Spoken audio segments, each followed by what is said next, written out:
mayamin rabbi shrah li sadri wa yassir li amri wahlul 'uqdatam min lisani yafqahu qawli rabbi zidni 'ilman warzuqni fahma.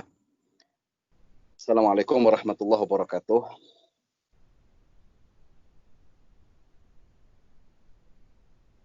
Waalaikumsalam warahmatullahi wabarakatuh. Alhamdulillah, pada kesempatan kali ini kita akan melanjutkan kembali kajian kita yang sebelumnya telah kita awali pada malam Jumat atau Kamis pada malam Jumat pada minggu yang lalu.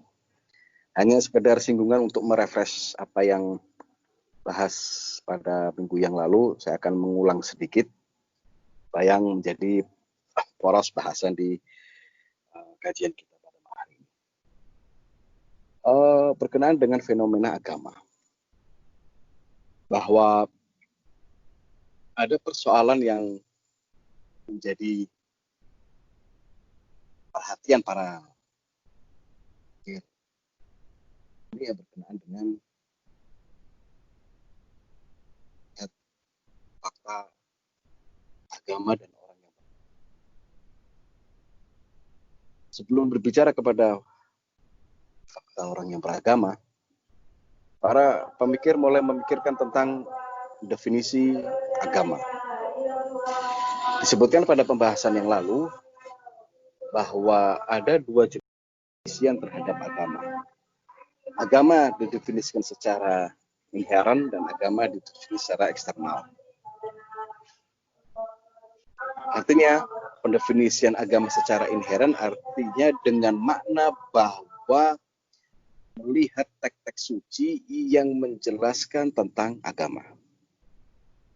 Ini definisi yang disampaikan secara definisi inheren. Artinya melihat agama dari teks-teks suci menjelaskan tentang dirinya. Ya, kita sebutkan pada pembahasan yang lalu ada kurang lebih 7 arti di dalam ayat Al-Quran. Contoh kita ambil sampel di dalam sampel kasus ada di dalam Al-Quran, bahwa kata din di dalam Al-Quran memiliki banyak makna. Ada sekitar 7 makna. Ada yang berartikan pembalasan, ada yang berartikan kekuasaan, ada yang berartikan kepatuhan atau kepasrahan, sehingga ada 7 arti kurang lebih kita sebutkan pada pembahasan yang lalu. Itu definisi agama secara inheren. Sisi lain, kalau kita melihat teks suci dari sisi riwayat, ada banyak penjelasan tentang makna agama dari banyak sudutnya, baik secara langsung ataupun sebagai premis untuk memasuki definisi itu sendiri. Kita sebutkan pada pembahasan yang lalu, asal agama itu adalah iman. Iman itu adalah perbuatan. Itu menunjukkan bahwa agama dengan makna artinya perbuatan. Secara umum artinya bahwa agama diartikan dengan makna akal praktis. Ini kalau kita kembali kepada pendefinisian agama. Pada pembahasan yang lalu ada 2 pendefinisian, baik eksternal ataupun internal. Yang disebut dengan eksternal adalah pendefinisian dari beberapa pemikir, dari beberapa ulama yang melihat agama dan kemudian mengambil kesimpulan bahwa agama adalah, ini artinya definisi para pemikir dunia berkenaan dengan fenomena agama, tidak melihat kepada teks suci tentang pendefinisian agama itu sendiri. Itu dengan artian definisi agama secara eksternal. Artinya bukan melalui teks suci, namun pemahaman manusia terhadap agama itu yang kemudian mereka mendefinisikan agama berdasarkan kepahaman mereka terhadap agama. Oleh karena itu, kita bagi kemarin pembahasannya, bahwa pada pembahasan yang lalu kita sebutkan bahwa agama, pendefinisian agama, bahwa definisi agama secara eksternal ini ada 2 jenis kelompok. Ada dari orang-orang yang pemikir-pemikir yang terkait dalam sebuah agama dan mendefinisikan agama berdasarkan keyakinan mereka terhadap agama yang mereka anut. Yang saya sebutkan dengan tafsiran atau definisi menurut orang-orang agamis. Ada definisi yang kedua eksternal ini adalah definisi agama dari orang-orang yang tidak terikat oleh agama. Boleh jadi mereka menganut sebuah keyakinan, akan tetapi menganut sebuah agama, akan tetapi secara perilaku mereka justru anti terhadap agama. Jadi agama dari sudut pandang yang demikian.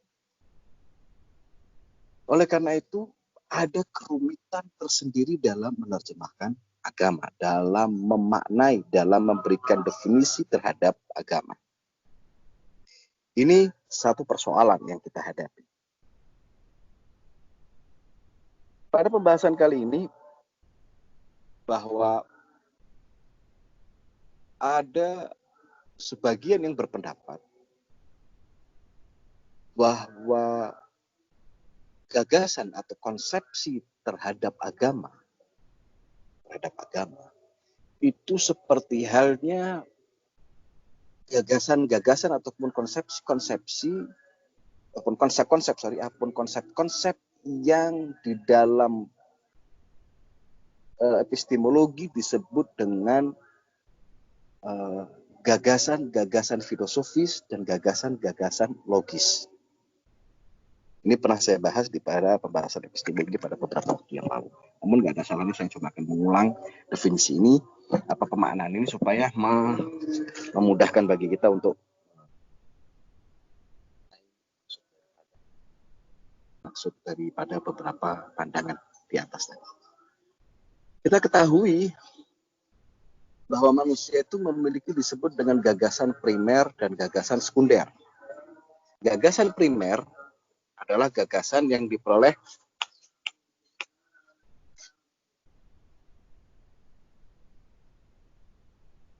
gagasan primer dan gagasan sekunder. Gagasan primer dan gagasan sekunder.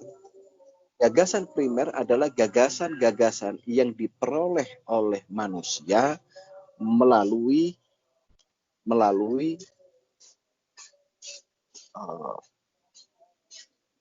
abstraktasi terhadap perkara-perkara yang boleh jadi indrawi ataupun yang non-indrawi.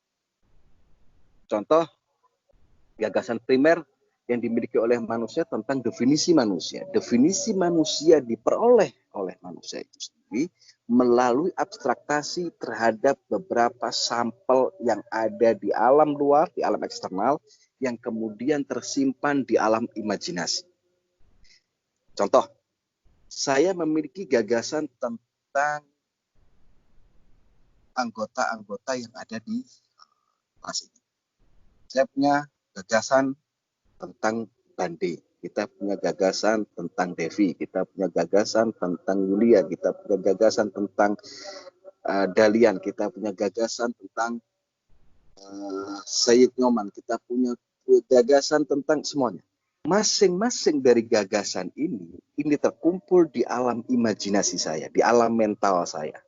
Kemudian saya melakukan abstraktasi. Artinya melucuti hal-hal yang tidak penting, yang tidak menjadi komponen penting bagi keberadaan manusia, dan mencari titik temu dari semua person-person yang partikular tadi, dititik temukan sehingga dari titik temu ini saya mendapatkan sesuatu yang hakiki dari makna manusia yang bisa mencakupi seluruh objek-objek yang tadi ada di alam mental saya. Setelah melakukan abstraktasi ini, saya mendapatkan gambaran yang disebut dengan manusia. Manusia adalah hewan bernalar. Hewan bernalar ini saya peroleh sebagai definisi yang dapat mencakupi seluruh person-person yang tadi saya sebutkan yang ada di dalam mental saya. Ini disebut dengan gagasan primer, gagasan yang diperoleh melalui abstraktasi terhadap person-person yang memang secara faktual ada di alam eksternal. Bande yang ada di luar, Yulia yang ada di luar, Dalian yang ada di luar, Devi yang ada di luar, Sayyid Nyoman yang ada di luar. Ini semua fakta eksternal, fakta empiris kalau kita sebutkan. Karena indera saya akan terkait dengan mereka. Dari indera ini saya menyimpan data mereka yang ada di alam mental saya, disebut dengan alam imajiner. Dari alam imajiner yang berbentuk partikular ini saya melakukan abstraktasi, melucuti hal-hal yang tidak menjadi komponen penting bagi keberadaan manusia. Dan kemudian mencari titik temu dari seluruh ini, dari person-person tadi, yang dapat mencakupi dan memaknai mereka semua. Dari sini saya mendapatkan konsepsi tentang manusia, yaitu hewan bernalar. Hewan bernalar ini mencakupi Bande, mencakupi Senyoman, mencakupi Devi, mencakupi Julia, mencakupi Dalian, dan semuanya. Ini disebut dengan gagasan primer. Ada yang disebut dengan gagasan sekunder. Ada yang disebut dengan gagasan sekunder. Gagasan sekunder ini diperoleh melalui perbandingan, bukan melalui pendefinisian seperti yang tadi. Kita bisa mendapatkan pendefinisian tentang manusia melalui abstraktasi. Adapun gagasan sekunder filosofis dan gagasan sekunder logis ini diperoleh melalui perbandingan yang kemudian difahami oleh manusia tanpa memiliki esensi yang seperti manusia dengan definisinya ada genus, ada pemilah, ada genus, ada differentia. Namun dipahami sebagai gagasan yang tidak memiliki unsur kemahiyahan, tidak memiliki unsur keesensialan. Tapi gagasan yang difahami begitu saja boleh jadi dipahami secara arti letterlek, secara harfiah, secara kebahasaan. Contoh, saya memiliki pahaman tentang keberadaan. Keberadaan saya pahami, saya dapatkan dari sesuatu yang ada. Kemudian saya mendapatkan pahaman universal tentang ada itu dengan makna keberadaan. Keberadaan sebagai gagasan tidak memiliki pendefinisian. Tidak ada kemahiyahannya sehingga dia tidak didefinisikan. Itu. Ini disebut dengan gagasan sekunder, filosofis. Ataupun saya mendapatkan gagasan tentang makna definisi. Definisi itu secara letterlek, secara harfiah, tidak memiliki pendefinisiannya. Dia hanya didefinisikan tidak melalui pendefinisian logis. Dia hanya dipahami, dapat dimengerti, namun tidak memiliki makna yang diartikan dengan makna logis. Dia hanya dipahami. Dia tidak memiliki jenis, dia tidak memiliki differentia. Maka oleh karena itu definisi diartikan hanya penjelas, pembatas, pembeda, selesai. Tidak memiliki pemaknaan yang secara teknis itu logis yang bermaknakan mencakup genus dan differentia. Nah, sama agama pun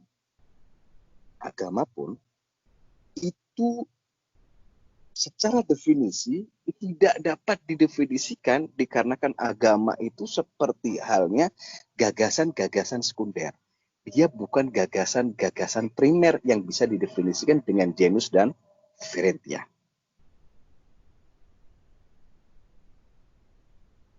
Ini satu pendapat bahwa agama sebagai definisi, sebagai gagasan, agama sebagai gagasan dapat dimengerti seperti halnya gagasan universal, filosofis, ataupun logis. Akan tetapi, gagasan tentang agama ini, dia tidak memiliki unsur kemahiyahan, unsur keesensialan yang bisa dicakupi, diterapkan kepadanya definisi secara logis yang mengandung makna genus dan differentia.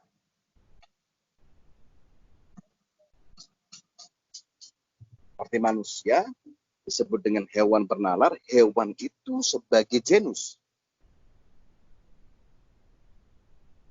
sedangkan bernalar sebagai diferentia. Agama bukan dari gagasan, bukan termasuk dari gagasan primer. Dia gagasan sekunder. Dia tidak memiliki kemahian, namun dia dipahami begitu saja. Tidak melalui pendefinisian yang ketat secara logis. Tidak menggunakan pendefinisian yang secara teknis ketat. Ada secara teknis logis maksudnya, ada tidak secara teknis logis itu ketat. Dia hanya sebagai pemahaman yang seperti gagasan sekunder. Ini satu pendapat. Pendapat yang lainnya,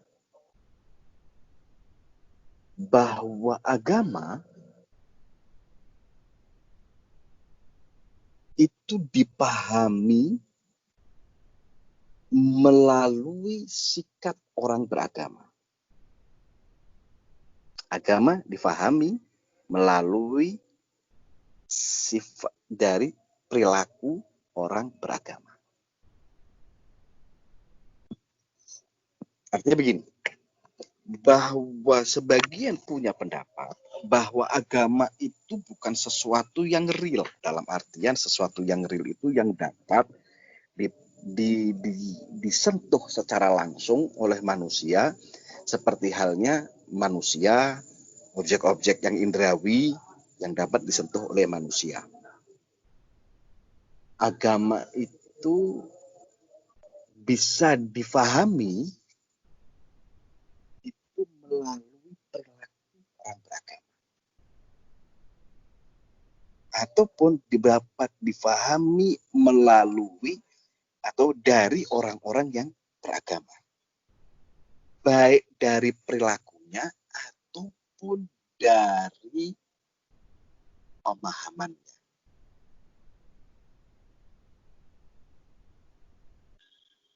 Ini satu pendapat.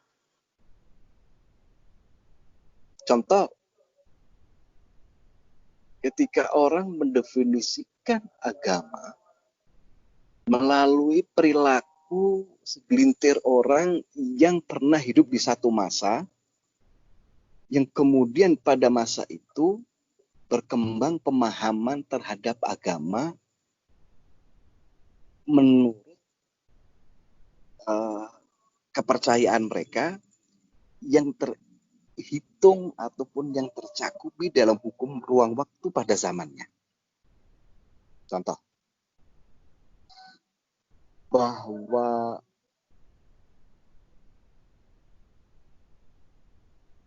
melihat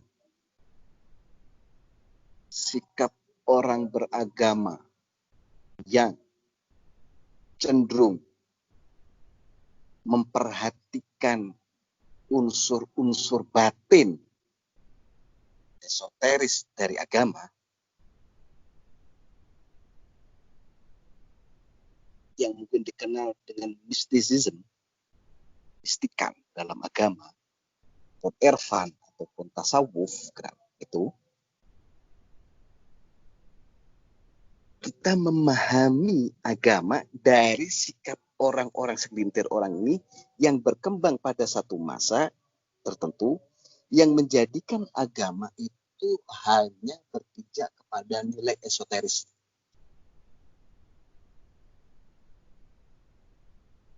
Oleh karena itu, boleh jadi setiap agama memiliki kelompok-kelompok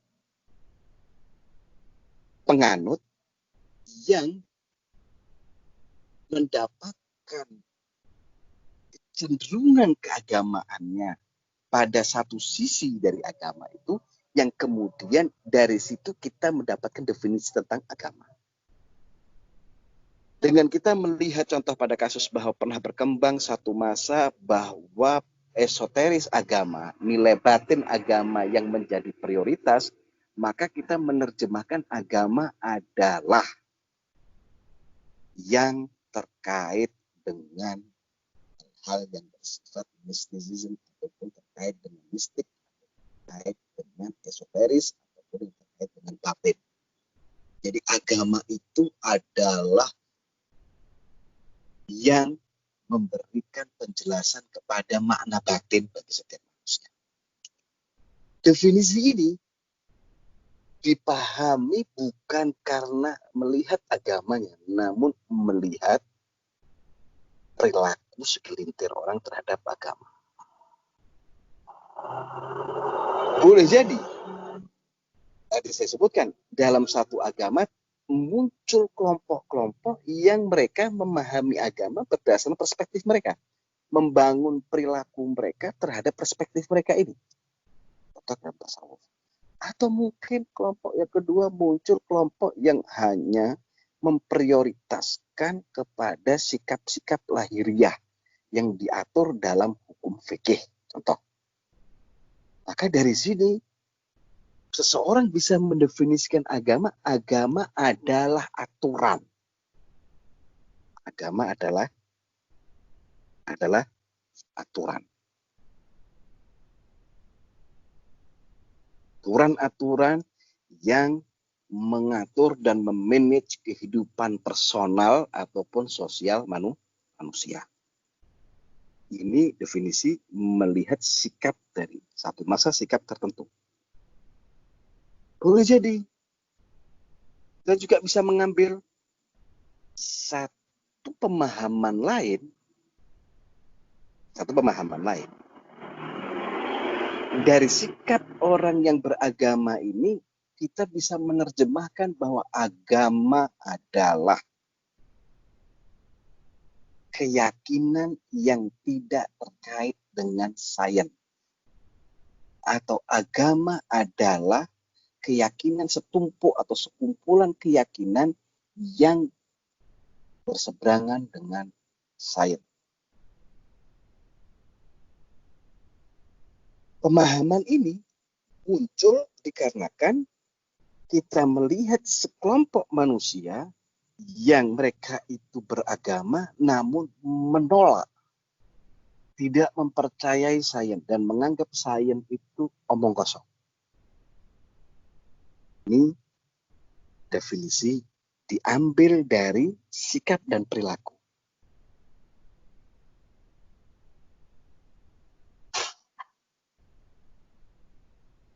Boleh jadi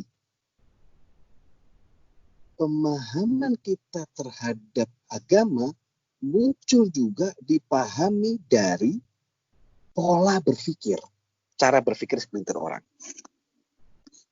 Kalau kita pernah baca di dalam beberapa buku yang berkenaan dengan terkait agama dan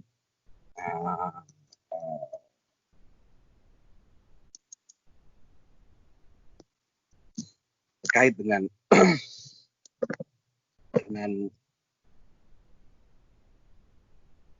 dengan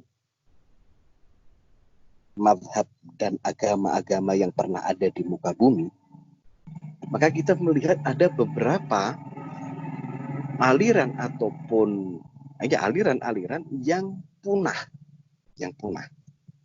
Contoh, yang mereka meyakini bahwa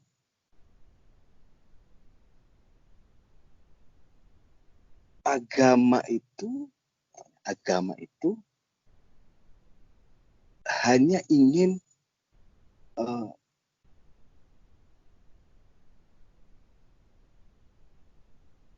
memberikan jaminan keselamatan manusia di dunia ataupun di akhirat melalui orang-orang yang ditunjuk oleh Tuhan sebagai pemberi petunjuk, memberi hidayat. Jika orang-orang yang ditunjuk oleh Tuhan ini tidak ada dan tidak nampak di muka bumi, maka aturan-aturan yang telah ditetapkan oleh agama itu tidak perlu ada. Sehingga mereka melakukan perbuatan yang dilarang oleh agama itu dengan asumsi bahwa ini tidak ada pemberi petunjuk. Karena tidak ada yang memberi petunjuk bagi kita, maka hukum-hukum itu tidak berlaku. pemahaman ini, perilaku ini berangkat dari sebuah pemahaman bahwa agama itu bisa aktif jika ada orang yang ditunjuk oleh Tuhan sebagai pemberi petunjuk. Selama orang yang diberi petunjuk oleh Tuhan ini, yang dipilih, yang ditunjuk oleh Tuhan, yang dipilih oleh Tuhan sebagai pemberi petunjuk ini tidak ada bersama dengan mereka, maka mereka tidak memiliki beban, tidak memiliki kewajiban, tidak memiliki hal-hal yang harus dihindari. Perintah dan larangan dalam agama itu mendadak menjadi abstain, ataupun mandul, ataupun non-aktif.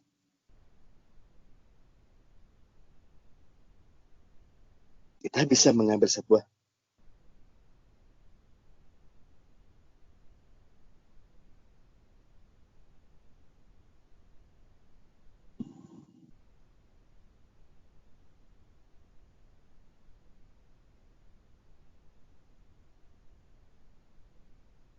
mengambil sebuah penjelasan, pemaknaan di sini dari bukan perilakunya, tapi dari perilakunya yang kita pahami, namun perilaku tersebut dipahami dari cara pandang mereka terhadap agama.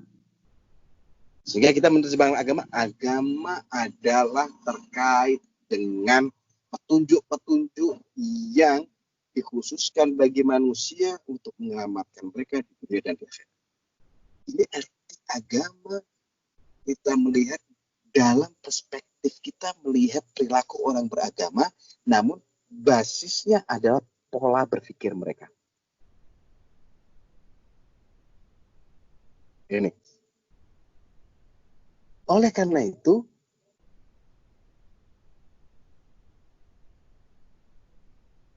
ataupun pandangan yang lain, contoh lagi, berkembang pada beberapa abad yang silam, dan sampai sekarang sebagian orang masih bereforia dengan pendapat itu, bahwa agama itu adalah opium bagi masyarakat.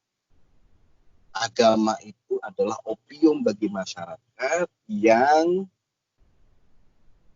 dengan opium ini manusia menjadi tidak bergerak melawan apapun. Mau mereka dizalimi ataupun mereka menzalimi, tetap dengan kemasan ini maka agama adalah opium. Marxis pendapat bahwa agama adalah opium. Ini melihat bukan pada agama, namun pantauan penglihatan mereka terhadap agama dalam bentuk perilaku ataupun dalam bentuk mindset mereka pada masa itu. Orang-orang yang beragama itu bagaimana?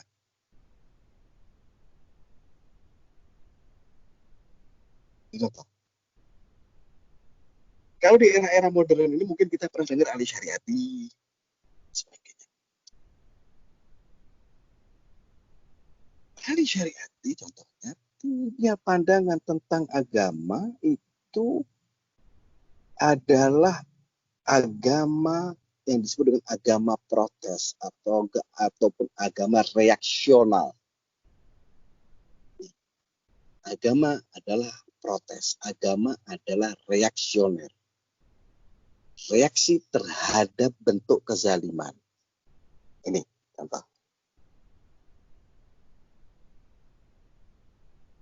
Sudut pandang ini berangkat dari mindset Al-Syariati yang notabene seorang sosiolog, cara pandang sosiolog, ataupun seorang pandangan sosialisme, yang dengan ini dia melihat agama yang pada masa dia hidup itu melihat agama dalam perlawanan, sikap orang-orang beragama itu dalam situasi perlawanan berhadapan dengan misal kezaliman. Perilaku ini kemudian dia tangkap dan mengatakan bahwa agama adalah protes, agama adalah reaksioner, reaksi, menanggapi, melawan apapun yang dalam bentuk tatanan kezaliman. Sudut pandang Ali Syariati dalam penerjemahan agama ini juga tidak lepas dari pengamatan ahli syariat terhadap sikap orang beragama, mindset orang beragama. Karena dengan asumsi bahwa